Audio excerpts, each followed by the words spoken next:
Čaute, zdravím vás u ďalšieho tutoriálu, trošku zábavnejšieho. Dneska si ukážeme, ako stiahnuť Clonefish. Je to program na Skype, je to na zmenu hlasu, ale aj na mnoho iných využití, takže poďme si ho stiahnuť. Nie Skype, internet. Takže dáme si Google, dáme si Clonefish, download Clonefish for Skype, dáte download now, nainštalujete si ho.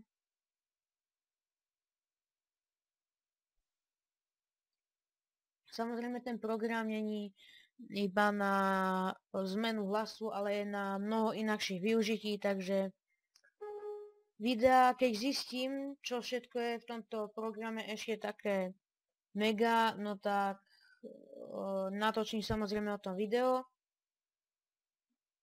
Tak hádam. OK, máme ho nainštalované. OK, dajme Clonefish. Na pracovnej ploche budete mať takú rybičku, čiže kliknete to. Inak sa nám to zobrazí. Na Skype by ste mali mať...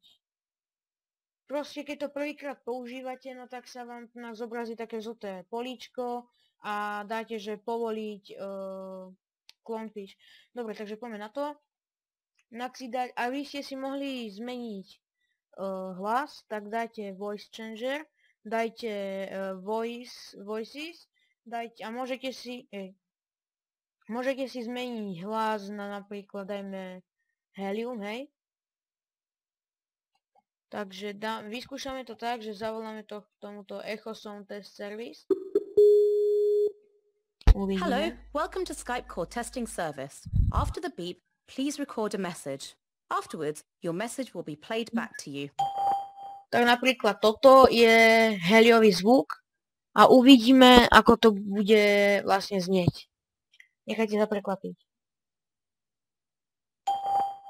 Tak napríklad toto je heliový zvuk a uvidíme, ako to bude vlastne znieť. Nechajte sa prekvapiť. Tu ste videli, ste vlastne videli tú zábavnejšiu formu Clonefishu. V podstate má tu aj o mnoho viacej funkcií, napríklad voice assistant, voice call recorder, to je vlastne na to, že keď s niekým voláte a chcete mať zaznamenaný hovor, no tak na to kliknete a budete mať zaznamenaný hovor. Samozrejme má to aj nejaké Google settings, to som priznám sa, že som to ešte neskúšal. Tento program Clonefish má vlastne ešte jeden taký menší nedostatok, a to taký, že keď ho máte zapnutý, no tak a chcete sa prihlásiť niekde na e-mail, tak proste nenapíšete zavinač. Napríklad to ukážem na mojom kamarátovi.